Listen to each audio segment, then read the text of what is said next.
You've seen them and you've heard them, turbochargers, from early grades such as the 2JZ, the RB26, the N55, and more modern engines such as the S58 or the twin-turbo V8, codenamed LT7, found in the all-new Corvette C801. They all have something in common. Turbochargers. These snail-shaped things that make cool sounds. But what do they do actually? Why do they make cool sounds? That's what we're gonna go find out today. But before we can look at how a turbocharger works, we're gonna go and have to understand how an engine works. In very simple terms, an engine works by burning air and fuel. The engine sucks in air, fuel is injected, the air-fuel mixture is compressed, burned, and the spent gases are extracted via the exhaust system. The purpose of a turbocharger is to increase engine efficiency. Since engines can only fit so much air and fuel into a cylinder, a Swiss engineer by the name of Alfred Büchi had an idea. What if we could fit more air into the cylinder by making it smaller and thus increase engine efficiency?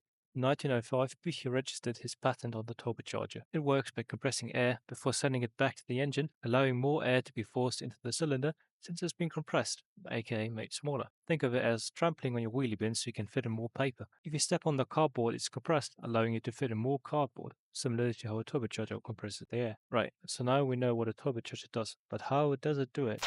Let's take a look at the structure of a turbo. It has two compartments or sections, the turbine section and the compressor section. In the turbine section sits a turbine wheel, which is powered by the flow of exhaust gas. The compressor section hosts the compressor wheel, which does the extra compressing of air I talked about. Both the turbine and the compressor wheel are interconnected via a shaft. Think of a shaft as a sort of pull that spins, allowing one thing to be powered by the rotation of another. The turbine section of the turbo is connected to the exhaust headers. That's where the exhaust gases go out after the engine burnt its air-fuel mixture. These fast exhaust gases spin the turbine, which in turn spins the shaft. And since the turbine and the compressor wheel are physically connected via the shaft, the compressor wheel also starts spinning. Now we're making boost. The compressor wheel has blades which grab fresh air and compress it by shoving and spinning at ridiculous speeds.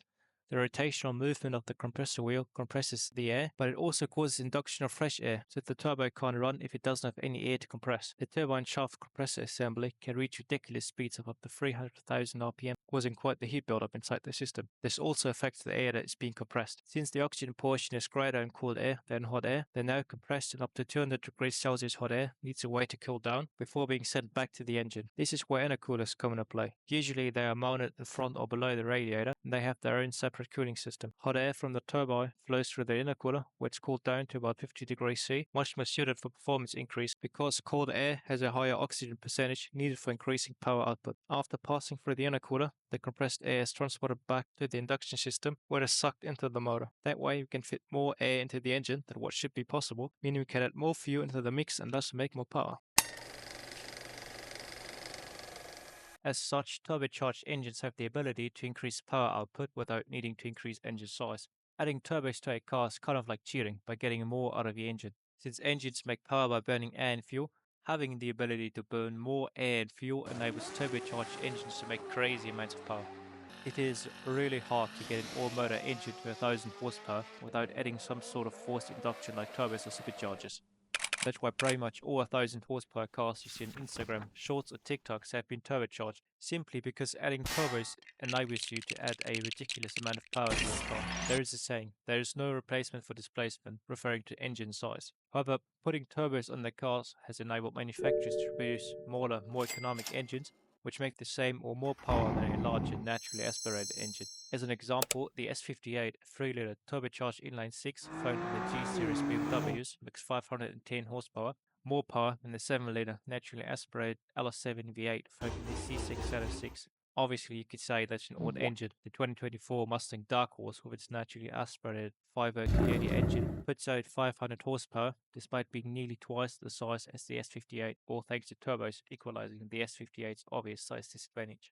Now, as we learned, the turbine is powered by exhaust gas, hence it takes quite some time for the turbo to start spinning fast enough to make any meaningful boost.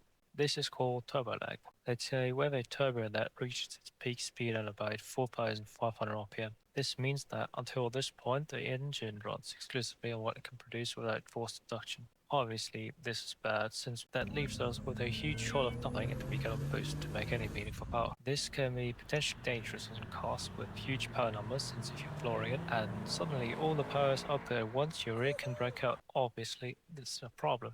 So how do we fix this? By adding a second, smaller turbo. This turbo will be placed in front of the bigger turbo, allowing exhaust gas to flow through both.